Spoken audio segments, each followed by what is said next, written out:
Take 371. Tech Talk. We're hanging out in our tech center. We're going to redo that because why would you say tech center? There's two centers. Take 684. Tech Talk. Vision Forward in our conference room, and we're hanging out today talking about wearable magnification devices. This is a category that seems that it's really blown up over the last couple of years. There's a lot of different wearable magnification devices on the market, and what gets confusing, I think, for me personally, and I'm guessing for others out there, are all of the options out there and what the differences between them are. So, Luke, you are our wearable expert. Am I? Yes, you are. Okay. All right, never mind. We're going to bring someone else on in just a moment. So your job today is to make this all clear to us and answer your text. That's one of the fans just getting in touch with a question. Very good. Another subscriber to our YouTube channel. So, wearables. Yes. Tell me about wearables. Well, they are as they sound. They are things that you wear. Very good. And that's all I have to say. So in the consumer market, in the general consumer market, people may be familiar with smart watches, you know, the Apple Watch, or maybe fitness bands like the Fitbit and things like that. Those are wearables because you wear them, and that's pretty much the definition. So we're talking about things that we wear in the low vision and visual impairment field. We are talking about things that you wear which are specifically designed to help you with day-to-day tasks. And even more specifically in this video, we're going to be talking about electronic magnification wearables. So we're talking about things for people with low vision to help enhance their existing vision, and you wear them kind of like a pair of glasses or like a pair of goggles, you know, that type of thing. Sure. So there is a lot of brands on the market now. Can you run down some of the brands that people may have heard of? I can. I'm going to have to take a deep breath though. We've got eSight, IrisVision, we've got the Jordy, NuEyes, we've got CyberEyes, we've got the Patriot Viewpoint, and we've got Orcam, which is slightly different, but still wearable. You forgot what? You forgot eSight. Oh, God. I didn't mean to forget eSight. eSight is a good one. Well, and the point is, obviously, there are so many on the market now that, you know, it's hard for someone to kind of get an idea of what is out there and kind of what some of the differences are. But even before we get to the differences, as somebody who has really little to no vision, I can't put these devices on and try them out and see what they're good for and maybe what tasks they're not great for. So in your experience, both wearing them and working with low vision clients, what are some of the tasks that people want to do with them and what it's good for? Theoretically, you can use them for anything, which is part of the appeal. They have like a Swiss Army knife type of approach, because they can focus up close as well as in the distance, and they're enhancing your existing vision. So it's kind of like whatever you want to see, you just have to look at it as if as if your eyes were working well. So they can be used for a number of different things. For example, reading, watching TV, going to a concert, going to a play, going to a museum, going to a movie, looking at your kids' faces, looking at your pets' faces. They can be used for pretty much anything. Now, how well they work for those different tasks is going to be dependent on things like what your visual acuities are, what your type of vision loss is, how capable you are at keeping your head steady. There's a lot of factors that go into it. So you might get them thinking you can do everything with them, and then actually realize, you know what, there's different tools which allow me to do specific things better, but these wearables are good at these tasks, better than anything else that I've got. So sure. Yeah. When you talk about like acuities and condition, eye conditions, obviously, again, it's such a personal device that I'm guessing there's not these set criteria. If you fall into this, yes, it's going to work for you. But loosely, if an individual's like, I am 2100 and I have macular degeneration, would I be a good fit? What's kind of your loose qualifications where people would fall in Yeah, I'm going to go from personal experience. Yeah. People with central vision loss tend to do very well with these. So, diseases such as macular degeneration, somewhere maybe between the ranges of 2200 and 2800 or something like that. Anybody better than 2200, generally they notice the flaws in kind of the quality of the video representation, for example, or they find that the restriction that the wearable makes to their visual field is not worth the trade-off for the magnification enhancement that they get. Sure. So people better than 2200, not necessarily the best candidates, but it still could work for them. And then people worse than 2800, generally, even though it can enhance their vision, it's not going to be to a point which really gives them any practical benefit. But again, it's very dependent. So I would definitely encourage anybody who's interested in finding out about these wearables and whether they work for them, rather than worrying about your specific visual acuities or your particular eye condition. Really just try them out. I mean, they're not going to work for people who are blind, but for people who are low vision, just give them a try. So once you've kind of decided maybe I want to give this a shot, and you start to maybe work with either specific vendors, or you come to a place like Vision Forward where we have all of them, what are some of the cool tasks? What are some of the tasks that you start off working with people with? Going to depend on the individual and what their goals are. Mm-hmm. So it's actually pretty useful if people could come up with a list of things that they want to be able to do. Sure. And then we can focus on trying to meet those goals. So a lot of people have wanted to watch TV, for example, and so we could. Your computer's talking in the background. So Jaws is joining us on this video. Jaws has got a lot to finally say. now. I tried to ignore it as long as I could. Yeah, me too. It gets to a point where you just can't anymore.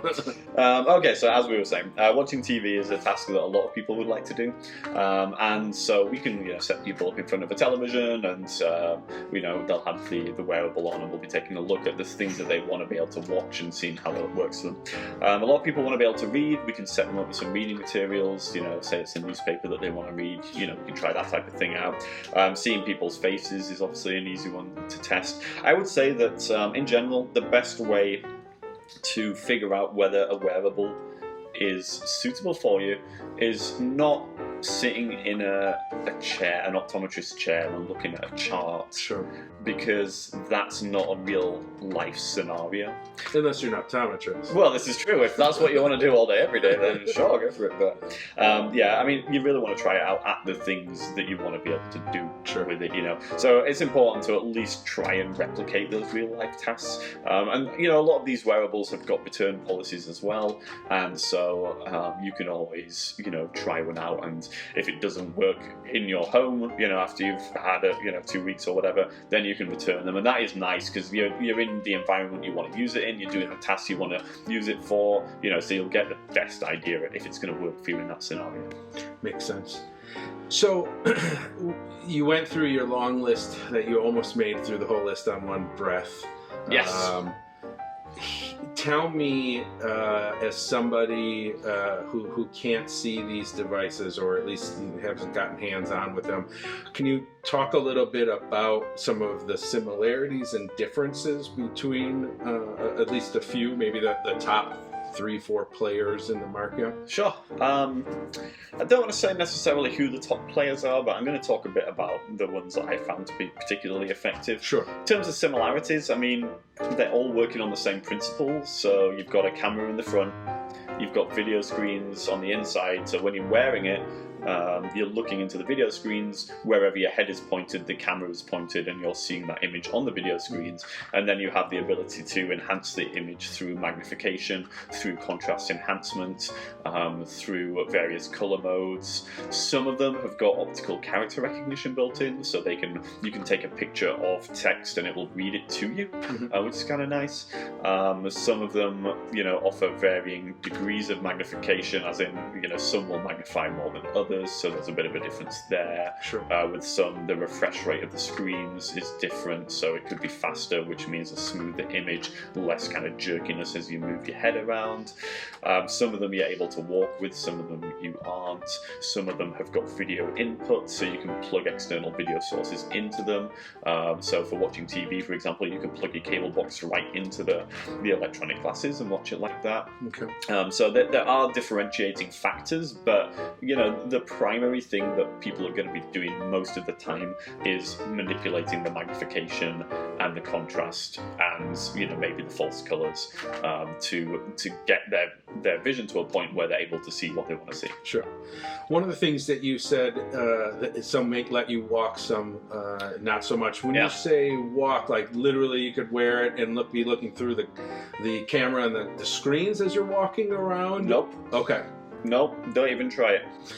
Don't even try it. Like, will it blow up? Or I mean, what do you mean? Don't. Well, I don't know. It might do. You might blow up. So yeah, one of my previous colleagues who was a low vision individual from, you know, the time when he was a young man, and he was in his 60s at this point, and he just thought to himself, yeah, well, he's verbal. I mean, he said it to me. I can do this. I can walk with this on. Sure. So he put it on and just walked into a door straight away. So now, to be fair, that particular one wasn't designed for walking with. But it does kind of highlight the problem, which is that when you're looking into the screens and moving, like, number one, the image, you know, there might be a bit of delay to it, so it can make you feel kind of sick and queasy, depending on the device. But number two, if things are magnified, they're going to appear to be closer than they actually are. And so, you know, you think that something's right in front of you, but it's actually not, so then you're like trying to avoid obstacles that are in different places, plus your peripheral vision, you know, might very well be obscured, and now you're just putting yourself in danger. So yeah, even with the ones that are designed to be worn while walking, you're really talking about while you're walking, you're looking underneath the screens, and that allows you to kind of use your quote-unquote normal vision, but then when you want to look at something in more detail, then you can look up into the screens, you know. Got it. Okay. For a lot of individuals who are looking at these wearable video magnification devices, they may already have like a big desktop video magnifier, CCTV, or a portable CCTV. What, you know, is there similarities? Is it, well, I already have this one, so I wouldn't look at the wearable? Can you talk a little bit about, you know? Actually, when I describe wearables to people, quite often I say, imagine putting a CCTV on your head. Okay. So, I mean, because they've got similar features, but, you know, putting a CCTV on your head is probably going to give you some neck problems. So, a bit hard to see the screen, probably. A bit hard to see the screen, yeah. Maybe you could come up with some kind of contraption that, you know, maybe not. That was 1.0 for a lot of these wearables. It's literally a desktop. Just strap a desktop, yeah. Yeah, I mean, the benefits to the wearables is, number one, portability. Number two, the ability to focus at all distances. But number three, and probably the most important, or the most appealing to people, is they kind of offer you the promise of regaining quote-unquote normal vision, by which I mean you're not engaging with you know, like a machine which is situated in a particular place, or you're not kind of like using something external to you. You're kind of just using your regular vision, but with a little bit of enhancement. So, and you know, quite a common thing for people when they lose their vision initially is the question of, why can't I just get a pair of glasses that's going to enable me to see? Sure. And you know, that's fine if you are short-sighted or long-sighted or presbyopic or have astigmatism. But when you're talking about eye disease, you know, it's not.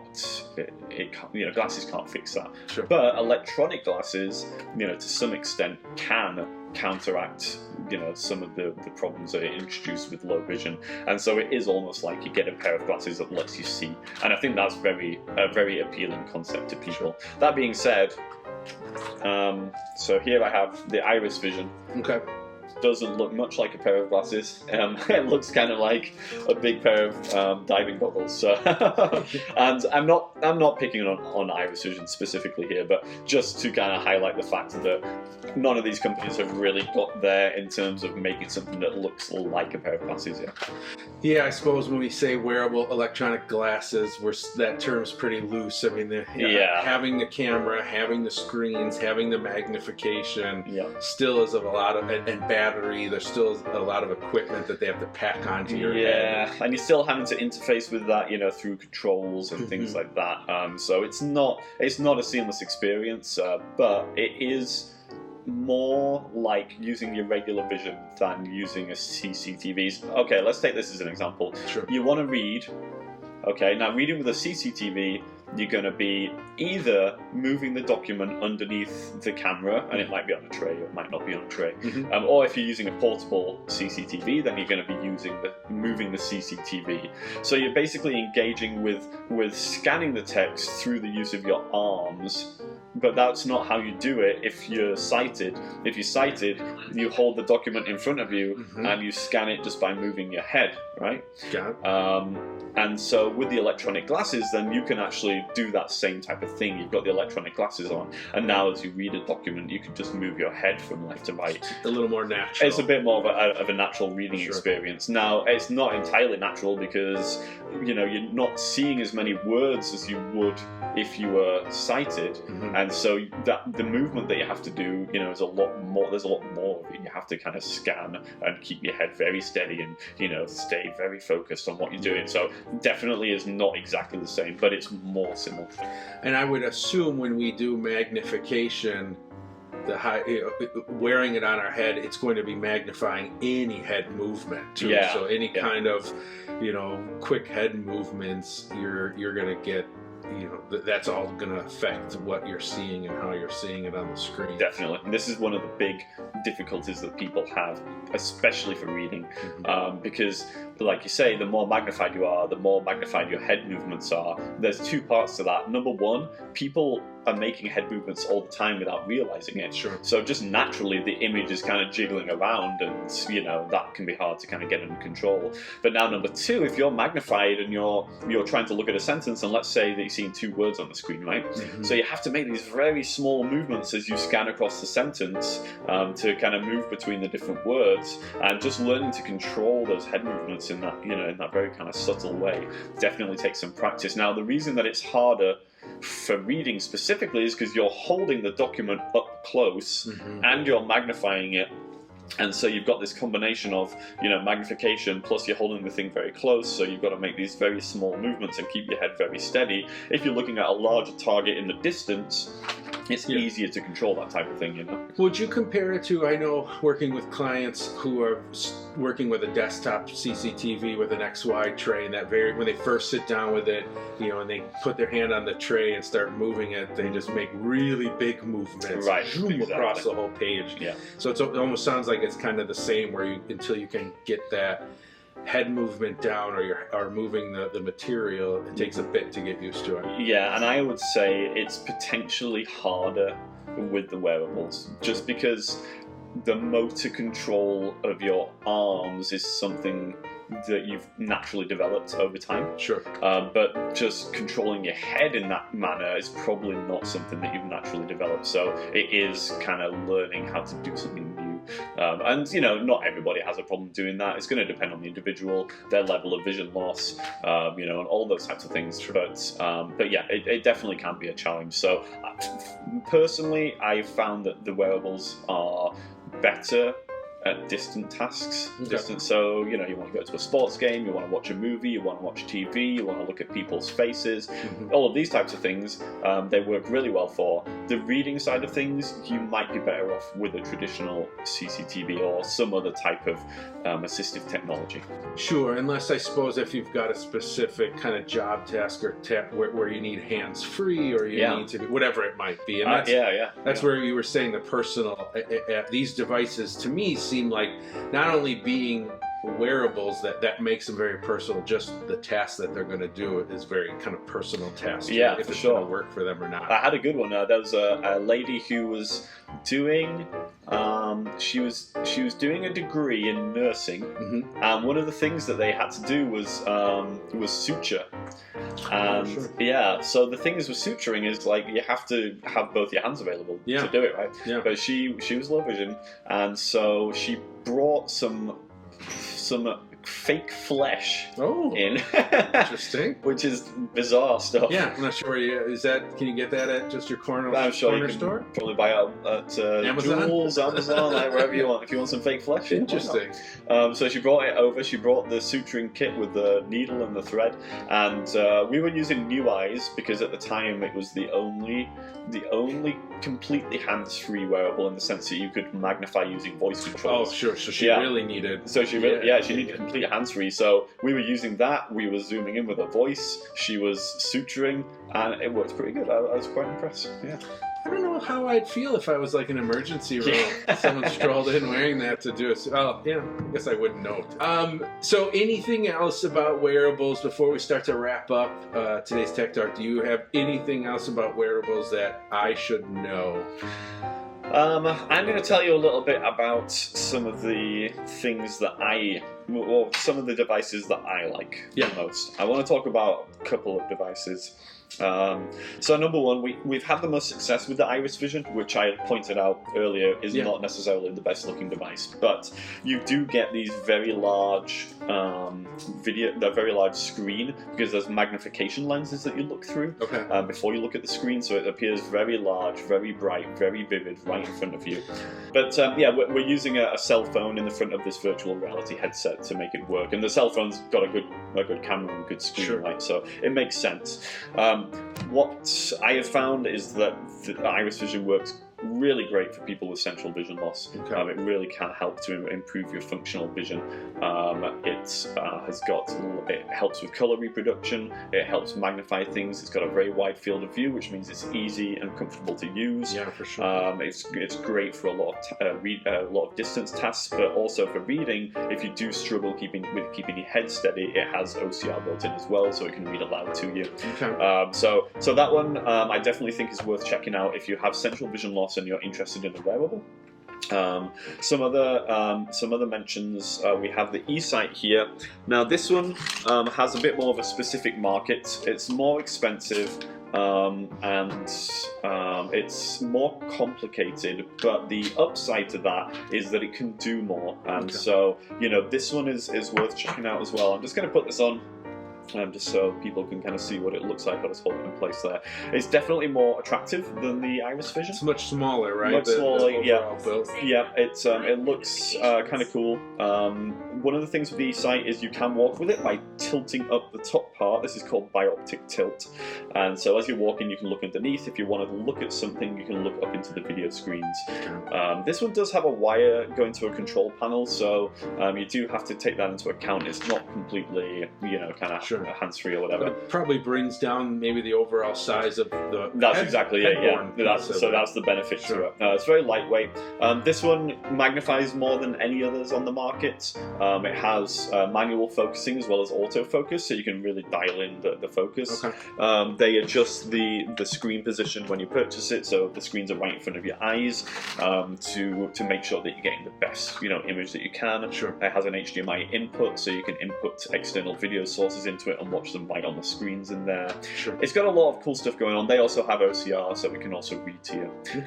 So that was nice. One other that I want to talk about is the Acesight from ZoomX, which I really like. Its design is unique. It looks kind of like a welding visor, but like a cool futuristic one. So one of the great benefits of it is you can wear it while walking again. The refresh rate of the screens is very good, so that the image is super smooth no matter how fast you're moving. And also, when you look at screens, like a computer screen or a TV or whatever, it's very good. The reproduction of that image is very good. Probably the best, I would say, with the Acesight. I do have the Jordy here as well. The Jordy is a nice cheap option, relatively speaking, with these things. My only gripe with it is it does kind of look like you're a Cyclops when you've got it on. It's got a little bit of a protuberance there. Yeah, that's a good way to put it. So I'm not necessarily a huge fan of the design, but it is on the cheaper end. It does have the reason it has that big protuberance, as you put it there, is because it has an optical camera, so you do get good optical zoom, which means a good quality image, and it also has an 8-hour battery option, so it can last a really long time. So even that one's got something going for it. You can also, there's a dock, you can put it into the dock and turn it into a CCTV as well, which is for like the desktop. Exactly, okay. Yeah, you got it. Awesome. Two other questions. Number one, individuals who might be interested in these might also wear glasses. How does wearing glasses affect? Can you just keep your glasses on? Can you replace some of the lenses on these with your own prescription lenses? How's that work? Yeah, it depends on the device. IrisVision, put right over your glasses, no problem. The NuEyes E2, put it right over your glasses. The NuEyes Pro, it's got prescription inserts. eSight has got prescription inserts. The Jordy, I don't remember offhand. I think the Jordy might have a prescription insert, but when I put it on, I just put it over my glasses as well. So, so yeah, there's definitely options, and I would actually suggest that people who have stopped wearing glasses because with their vision loss they don't really make much of a difference. If you get a wearable, you will notice a difference most likely if your prescription is in there, even if you haven't worn it for 10 years or whatever. If you buy one, it's worth getting an up-to-date prescription because it does actually help to sharpen up the image. Very good. So you've worked with a lot of these wearables for a number of years. You've worked with a number of clients. In your personal opinion, what's your wish list? In 2 years from now, what would you love to see these devices? What would you like to see added to these devices? A few things. Number one, it would be nice if they could come down in price. And I know you could say that about a lot of assistive technology, right? It tends to run kind of expensive, but that would be nice. Number two, definitely design. Like, the smaller you can get them, the better. The more like a pair of glasses, the better. If I am a person with a visual impairment and I can wear something that looks like a regular pair of glasses but gives me all of these magnification and contrasting color options, then I'm onto a winner there. It's kind of like the iPhone effect, right? People with visual impairment, all of a sudden with the iPhone and the accessibility, you could buy a phone off the shelf just like anybody else, and use it in a different way but doing the same things. So that would be nice to see with the wearables. Absolutely. Other than that, I mean, in terms of features, they're good. Obviously, the resolutions could be improved. Particularly when you magnify, you tend to see a drop in resolution. So any kind of fix to that would be nice. But larger, bigger field of view, or larger. Yeah, the bigger the better. I would say with the IrisVision, like that field of view, that was probably going to work for a lot of people. So if you could keep that, but in something smaller, that would be really nice. So you want bigger but smaller. Bigger but smaller. That's my slogan. That's not. I don't see any problem with physics. It seems like a very easy problem to solve to me. So hopefully by next week we should have something. Just a quick plug for Samsung here. Not that we are affiliated in any way with Samsung, but they do have something interesting in the pipeline, possibly, which is called Relumino. Now you can download the app onto specific Samsung phones at the moment, and using a VR headset, then you can turn your existing phone into a low vision device. So if you have a Samsung phone, do check out Relumino, the app, especially if you have a VR headset as well. But they also have been highlighting their own glasses to go with the app. Now, I don't know if it's going to be a tethered thing, like the glasses would have to be connected to the phone, or whether the glasses can communicate wirelessly with the phone, but in any case, the glasses would have, the camera and the screen on them. And they look just like the prototypes look just like a pair of Ray-Bans. That'd be cool. Yeah, so I don't know if it's ever going to see the light of day as a commercial product, but it looks interesting at least. Yeah. It's something to at least explore. Yep. Awesome. Well, this has been another Tech Talk here from Vision Forward. Keep an eye on this channel. Our Tech Talks come out, honestly, whenever we decide we want to release them. But our other videos, our tech demos, and our deep dives come out every Friday. So keep an eye on the channel. If you like this video, please feel free to click that like button for us.